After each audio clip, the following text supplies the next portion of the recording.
जय हिंद दोस्तों, कैसे हैं आप सभी। आशा करता हूं बहुत ही अच्छे होंगे। आज हम लेकर आए हैं इस वीडियो में करंट अफेयर्स के बेहद महत्वपूर्ण क्वेश्चन जो आने वाली परीक्षाओं के लिए बहुत महत्वपूर्ण है। अगर एग्जाम में अच्छे नंबर लाने हैं तो इस वीडियो को पूरा जरूर देखना। तो चलिए शुरू करते हैं आज का शानदार सेशन। देखते हैं पहला क्वेश्चन क्या पूछा है आपसे। पहला क्वेश्चन जो पूछा है वह पूछा है विश्व व्यापार संगठन यानी कि WTO का 14वां मंत्री स्तरीय सम्मेलन कहां आयोजित किया जाएगा। आपसे पूछा कि विश्व व्यापार संगठन WTO का 14वां मंत्री स्तरीय सम्मेलन कहां आयोजित किया जाएगा।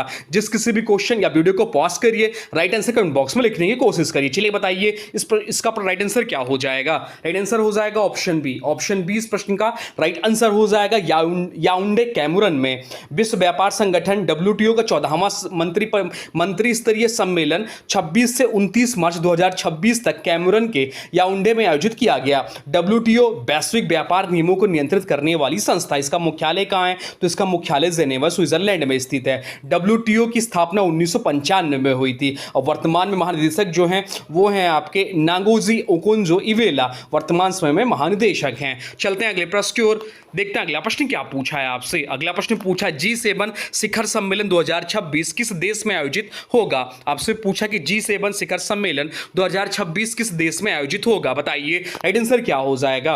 राइट आंसर हो जाएगा ऑप्शन बी। ऑप्शन बी इस प्रश्न का राइट आंसर है। फ्रांस इस प्रश्न का राइट आंसर हो जाएगा। G7 शिखर सम्मेलन 2026 फ्रांस में आयोजित किया जाएगा। यह सम्मेलन 15 से 17 जून 2026 के बीच फ्रांस के एवियन लेंस बेन शहर में निर्धारित है। G7 विश्व की विकसित अर्थव्यवस्थाओं का समूह है। भारत G7 का सदस्य नहीं है लेकिन विशेष आमंत्रित देश के रूप में भाग लेता है। G7 के सदस्य देश हैं America, Britain, France, Germany, Italy, Canada और जापान। यूरोपीय संघ भी इसमें भाग लेता है। अब चलते हैं अगले प्रश्न की ओर। देखते हैं अगला प्रश्न क्या पूछा है आपसे। अगला प्रश्न जो पूछा है वह पूछा है 28 अप्रैल 2026 को किस देश ने घोषणा की कि वह 1 मई 2026 से ओपेक और ओपेक प्लस छोड़ देगा। आपसे पूछा कि 28 अप्रैल 2026 को किस देश ने घोषणा की है कि वह 1 मई 2026 से ओपेक और ओपेक प्लस छोड़ देगा। बताइए राइट आंसर क्या हो जाएगा। राइट आंसर हो जाएगा ऑप्शन बी UAE इस प्रश्न का राइट आंसर हो जाएगा। संयुक्त अरब अमीरात ने 28 अप्रैल 2026 को घोषणा की कि वह 1 मई 2026 से ओपेक और ओपेक प्लस की सदस्यता छोड़ देगा या छोड़ चुका है। ओपेक तेल उत्पादक देशों का संगठन है। इसका उद्देश्य तेल उत्पादन और कीमतों को नियंत्रित करना है। कतर जो है ऑप्शन में दिया हुआ है पहले ही ओपेक छोड़ चुका। ओपेक की बात हो रही तो उसका मुख्यालय ध्यान रखिएगा, इसका मुख्यालय वियना ऑस्ट्रिया में है। ओपेक की स्थापना 1960 में हुई थी। अब चलते हैं अगले प्रश्न की ओर। देखते हैं अगला प्रश्न क्या पूछा है आपसे। अगला प्रश्न पूछा ओलंपिक पदक विजेता गुरबख्श सिंह ग्रेवाल का संबंध किस खेल से था। आपसे पूछा है कि ओलंपिक पदक विजेता गुरबख्श सिंह ग्रेवाल का संबंध किस खेल से था। बताइए राइट आंसर क्या हो जाएगा। राइट आंसर जो हो जाएगा वो हो जाएगा ऑप्शन ए हॉकी इस प्रश्न का राइट आंसर हो जाएगा। गुरबख्श सिंह ग्रेवाल भारतीय हॉकी खिलाड़ी थे। उन्होंने भारत के लिए ओलंपिक में पदक जीता था। वे भारतीय हॉकी के प्रसिद्ध खिलाड़ियों में गिने जाते हैं। भारत ने हॉकी में सर्वाधिक ओलंपिक स्वर्ण पदक जीते हैं। मेजर ध्यानचंद भारतीय हॉकी के महान खिलाड़ी माने जाते हैं। अब चलते हैं अगले प्रश्न की ओर। देखते हैं अगला प्रश्न क्या पूछा है आपसे। अगला प्रश्न पूछा है 44 वर्षों बाद भारत में आयोजित हो रही एशियन वेट लिफ्टिंग चैंपियनशिप 2026 का आयोजन किस शहर में किया जा रहा है। आपसे पूछा है कि 44 वर्षों बाद भारत में आयोजित हो रही एशियन वेट लिफ्टिंग चैंपियनशिप 2026 का आयोजन किस शहर में किया जा रहा है। बताइए राइट आंसर क्या हो जाएगा। राइट आंसर हो जाएगा ऑप्शन डी गांधीनगर इस प्रश्न का राइट आंसर हो जाएगा। एशियन वेट लिफ्टिंग चैंपियनशिप 2026 का आयोजन गांधीनगर गुजरात में होगा। 44 वर्षों बाद भारत इस प्रतियोगिता की मेजबानी कर रहा है। यह एशिया की प्रमुख वेट लिफ्टिंग प्रतियोगिताओं में एक है। गांधीनगर जो है गुजरात की राजधानी है। गुजरात हाल के वर्षों में कई अंतरराष्ट्रीय खेल आयोजनों की मेजबानी कर चुका है। अब चलते हैं अगले प्रश्न की ओर। देखते हैं अगला प्रश्न क्या पूछा है आपसे। अगला प्रश्न जो पूछा है वह पूछा है मानव विकास सूचकांक यानी कि SDI 2025 में भारत का क्या स्थान है। ह्यूमन डेवलपमेंट इंडेक्स में भारत की रैंक क्या है यह आपसे पूछा है। बताइए या इंपॉर्टेंट मार्क कर लीजिए, कहीं ना कहीं यह क्वेश्चन पूछेगा। बताइए राइट आंसर क्या है। राइट आंसर हो जाएगा ऑप्शन ए 130वां ऑप्शन है इस प्रश्न का राइट आंसर हो जाएगा। यूनाइटेड नेशंस डेवलपमेंट प्रोग्राम द्वारा प्रोग्राम द्वारा जारी ह्यूमन डेवलपमेंट रिपोर्ट 2025 में भारत का 130वां स्थान मिला। एसडीआई में स्वास्थ्य, शिक्षा और आय स्तर को मापा जाता है। रिपोर्ट में आइसलैंड प्रथम स्थान पर, शीर्ष 3 देश थे Iceland, Norway, Switzerland. SDI report UNDP द्वारा जारी करता है। अब चलते हैं अगले प्रश्न को देखते हैं। अगला प्रश्न क्या पूछा है आपसे। अगला प्रश्न पूछा 19वें सुदीरमन कप 2025 किताब किसने जीता। आपसे पूछा कि 19वें सुदीरमन कप 2025 किताब किसने जीता। या इंपॉर्टेंट प्रश्न है, बताइए राइट आंसर क्या हो जाएगा। राइट आंसर हो जाएगा ऑप्शन ए, चीन इस प्रश्न का राइट आंसर है। सुदीरमन कप बैडमिंटन की विश्व मिश्रित टीम चैंपियनशिप है। 2025 किताब चीन ने जीता। चीन बैडमिंटन में सबसे सफल देशों में से एक है। सुदीरमन कप पहली बार 1989 में आयोजित हुआ था। यह प्रतियोगिता हर 2 वर्ष में होती है। चलते हैं अगले प्रश्न को देखते हैं। अगला प्रश्न क्या पूछा है आपसे। अगला प्रश्न पूछा अंतर्राष्ट्रीय ओलंपिक दिवस 2025 कब मनाया गया। आपसे पूछा कि अंतर्राष्ट्रीय ओलंपिक दिवस 2025 कब मनाया गया, बताइए राइट आंसर क्या हो जाएगा। राइट आंसर हो जाएगा ऑप्शन सी, 23 जून। 23 जून इस प्रश्न का राइट आंसर हो जाएगा। इंटरनेशनल ओलंपिक डे हर वर्ष 23 जून को मनाया जाता है। यह आधुनिक ओलंपिक्स आंदोलन की शुरुआत की स्मृति में मनाया जाता है। 1894 में पेरिस में इंटरनेशनल ओलंपिक कमेटी आईओसी की स्थापना हुई थी। बाकी विकल्पों की बात करें तो ऑप्शन ए जो दिया हुआ 21 जून, इस दिन जो मनाते हैं अंतर्राष्ट्रीय योग दिवस मनाया जाता है। 2025 की थीम क्या थी, तो 2025 की थीम थी लेट्स मूव, यानी कि आइए चले।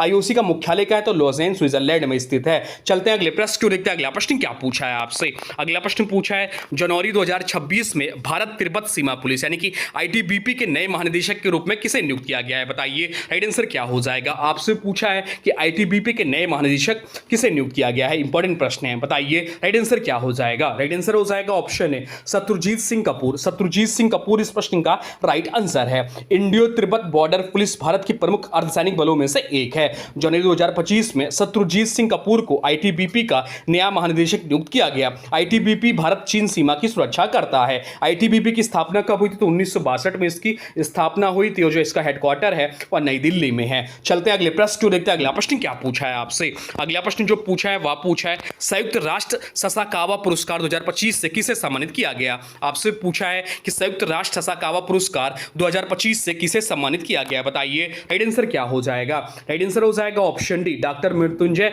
महापात्रा इस प्रश्न का राइट आंसर हो जाएगा। मृत्युंजय महापात्र को संयुक्त राष्ट्र ससाकावा पुरस्कार 2025 से सम्मानित किया गया। वह भारत मौसम विज्ञान विभाग आईएमडी के महानिदेशक हैं। उन्हें आपदा जोखिम न्यूनीकरण और मौसम पूर्वानुमान में योगदान हेतु सम्मान मिला। यह पुरस्कार यूएनडीआरआर द्वारा दिया जाता है। आपदा प्रबंधन क्षेत्र का प्रतिष्ठित अंतर्राष्ट्रीय सम्मान है। अब चलते हैं अगले प्रश्न को देखते हैं। अगला प्रश्न क्या पूछा है आपसे। अगला प्रश्न पूछा है जनवरी 2026 में किस देश ने हिम तेंदुए को अपना राष्ट्रीय प्रतीक घोषित किया है। आपसे पूछा है कि जनवरी 2026 में किस देश ने हिम तेंदुए को अपना राष्ट्रीय प्रतीक घोषित किया है, बताइए राइट आंसर क्या हो जाएगा। राइट आंसर हो जाएगा ऑप्शन सी, किर्गिस्तान इस प्रश्न का राइट आंसर हो जाएगा। किर्गिस्तान ने जनवरी 2026 में हिम तेंदुए को राष्ट्रीय प्रतीक घोषित किया। हिम तेंदुआ मध्य एशिया के पर्वतीय क्षेत्रों में पाया जाता है। यह जैव विविधता और वन्यजीव संरक्षण का प्रतीक माना जाता है। हिम तेंदुआ आईयूसीएन की रेड लिस्ट में श्रेणी में आता है। चलते हैं अगले प्रश्न की ओर, देखते हैं अगला प्रश्न क्या पूछा है आपसे। अगला प्रश्न जो पूछा है वह पूछा है जनवरी 2026 में घोषित स्वच्छ सर्वेक्षण पुरस्कार 2025 में किन 2 शहरों को संयुक्त रूप से भारत का सबसे स्वच्छ शहर चुना गया, बताइए इस प्रश्न का राइट आंसर क्या है, बता दीजिए कमेंट बॉक्स में, या क्वेश्चन आना चाहिए आपको। राइट आंसर हो जाएगा ऑप्शन ए, इंदौर और सूरत को। ऑप्शन ए इस प्रश्न का राइट आंसर है। स्वच्छ सर्वेक्षण अवार्ड्स में इंदौर और सूरत को संयुक्त रूप से सबसे स्वच्छ शहर चुना गया। स्वच्छ सर्वेक्षण भारत सरकार की स्वच्छता रैंकिंग है। या शहरी स्वच्छता और कचरा प्रबंधन का मूल्यांकन करता है। स्वच्छ भारत मिशन की शुरुआत 2014 में हुई थी। इंदौर लगातार कई वर्षों तक शीर्ष स्वच्छ शहर रहा। अब चलते हैं अगले प्रश्न को देखते हैं। अगला प्रश्न क्या पूछा है आपसे। अगला प्रश्न जो पूछा है वह पूछा है जनवरी 2026 में किस टाइगर रिजर्व को भारत के पहले डार्क स्काई पार्क के रूप में मान्यता दी गई है। आपसे पूछा कि जनवरी 2026 में किस टाइगर रिजर्व को भारत के पहले डार्क स्काई पार्क के रूप में मान्यता दी गई है, बताइए राइट आंसर क्या हो जाएगा। राइट आंसर हो जाएगा ऑप्शन है, पेंच टाइगर रिजर्व को। पेंच टाइगर रिजर्व जो कि महाराष्ट्र में है इसे डार्क स्काई पार्क के रूप में मान्यता दी गई है। पेंच टाइगर रिजर्व को भारत का पहला डार्क स्काई पार्क घोषित किया गया, इसलिए यह प्रश्न इंपॉर्टेंट है। डार्क स्काई पार्क वह क्षेत्र होता है जहां प्रकाश प्रदूषण बहुत कम होता है। इसका उद्देश्य खगोलीय अवलोकन और पर्यावरण संरक्षण को बढ़ावा देना है। पेंच टाइगर रिजर्व महाराष्ट्र और मध्य प्रदेश में फैला है, ये चीज ध्यान रखिएगा। द जंगल बुक की प्रेरणा इसी क्षेत्र से मानी जाती है।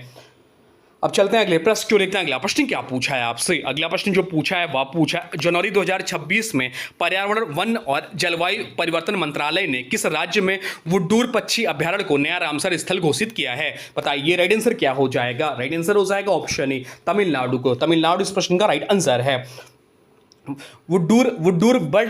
वुड्डूर जो है पक्षी अभ्यारण्य को नया रामसर स्थल घोषित किया गया है। यह पक्षी अभ्यारण्य प्रवासी पक्षियों के लिए प्रसिद्ध है। रामसर स्थल अंतर्राष्ट्रीय महत्व की आर्द्र भूमि को कहा जाता है। तमिलनाडु में कई महत्वपूर्ण पक्षी अभ्यारण्य है। रामसर टैक्स से संरक्षण और पर्यटन को बढ़ावा मिलता है। चलते हैं अगले प्रश्न क्यों देखते हैं। अगला प्रश्न क्या पूछा है आपसे। अगला प्रश्न पूछा ऊर्जा संक्रमण सूचकांक ETI 2025 में भारत को कौन सा स्थान प्राप्त हुआ है। आपसे पूछा कि ऊर्जा संक्रमण सूचकांक ETI 2025 में भारत को कौन सा स्थान प्राप्त हुआ है। चलिए राइट आंसर आप लोग कमेंट बॉक्स में लिख दीजिए, बताइए क्या होगा राइट आंसर। राइट आंसर हो जाएगा ऑप्शन है। ऑप्शन ए इस प्रश्न का राइट आंसर हो जाएगा। वर्ल्ड इकोनॉमिक्स फोरम द्वारा जारी ETI 2025 में भारत 71वें स्थान पर रहा। यह सूचकांक स्वच्छ ऊर्जा और ऊर्जा परिवर्तन की प्रगति को मापता है। स्वीडन इस सूचकांक में शीर्ष देशों में शामिल है। ETI यानी कि एनर्जी ट्रांसिशन इंडेक्स, नवीनकरणीय ऊर्जा में भारत तेजी से निवेश कर रहा है। अब चलते हैं अगले प्रश्न क्यों देखते हैं। अगला प्रश्न क्या पूछा है आपसे। अगला प्रश्न पूछा है अमेरिकी मेजर लीग क्रिकेट MLC में शामिल होने वाले पहले भारतीय अंतरराष्ट्रीय खिलाड़ी कौन बने हैं।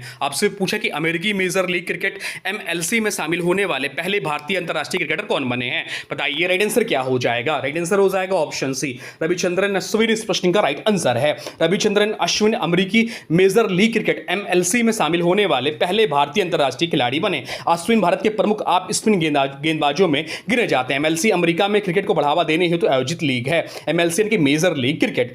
अब चलते हैं अगले प्रश्न क्यों देखते हैं। अगला प्रश्न क्या पूछा है आपसे। अगला प्रश्न जो पूछा है वह पूछा है विजय हजारे ट्रॉफी 2025-26 किताब किसने जीता। यह इंपॉर्टेंट प्रश्न है। आपसे पूछा कि विजय हजारे ट्रॉफी 2025-26 किताब किसने जीता है। बताइए राइट आंसर क्या हो जाएगा। राइट आंसर हो जाएगा ऑप्शन सी विदर्भ इस प्रश्न का राइट आंसर हो जाएगा।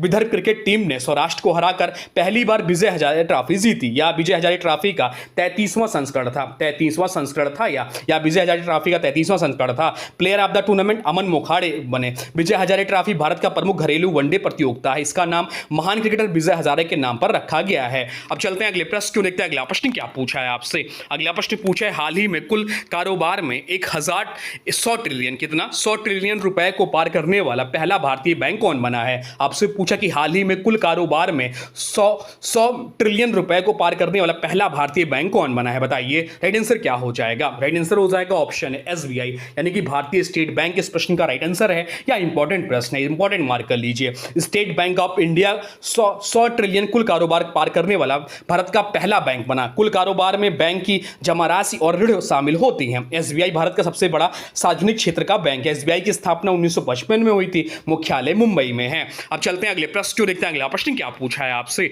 अगला प्रश्न पूछा है हाल ही में आधिकारिक तौर पर दुनिया का पहला कैशलेस देश कौन बना है। आपसे पूछा कि हाल ही में आधिकारिक तौर पर दुनिया का पहला कैशलेस देश कौन बना है। बताइए राइट आंसर क्या हो जाएगा। राइट आंसर जो हो जाएगा वो हो जाएगा ऑप्शन सी स्वीडन इस प्रश्न का राइट आंसर हो जाएगा। स्वीडन को दुनिया का पहला लगभग कैशलेस देश माना जाता है। यह अधिकांश भुगतान डिजिटल माध्यमों से किए जाते हैं। मोबाइल पेमेंट और कार्ड ट्रांजैक्शन का उपयोग बहुत अधिक है। स्वीडन की राजधानी क्या है तो स्टॉकहोम है और मुद्रा स्वीडिश क्रोन है। अब चलते हैं अगले प्रश्न क्यों जो कि आज का अंतिम प्रश्न है। आपसे जो पूछा है वह पूछा है वर्ष 2027 में COP32 जलवायु शिखर सम्मेलन की मेजबानी कौन सा देश करेगा। आपसे पूछा है कि वर्ष 2027 में COP32 जलवायु शिखर सम्मेलन की मेजबानी कौन सा देश करेगा, यह आपसे पूछा है। चलिए राइट आंसर कमेंट बॉक्स में लिख दीजिए, बताइए राइट आंसर क्या हो जाएगा। तो राइट आंसर जो हो जाएगा वो हो जाएगा ऑप्शन बी इथोपिया इस प्रश्न का राइट आंसर हो जाएगा। इथोपिया वर्ष 2027 में COP32 जलवायु सम्मेलन की मेजबानी करेगा। COP सम्मेलन जलवायु परिवर्तन एवं संयुक्त राष्ट्र का प्रमुख सम्मेलन है। इसमें वैश्विक तापमान और कार्बन उत्सर्जन पर चर्चा होती है। COP यानी कि कॉन्फ्रेंस ऑफ पार्टीज होती है। यह सम्मेलन UNFCCC के अंतर्गत आयोजित होती है।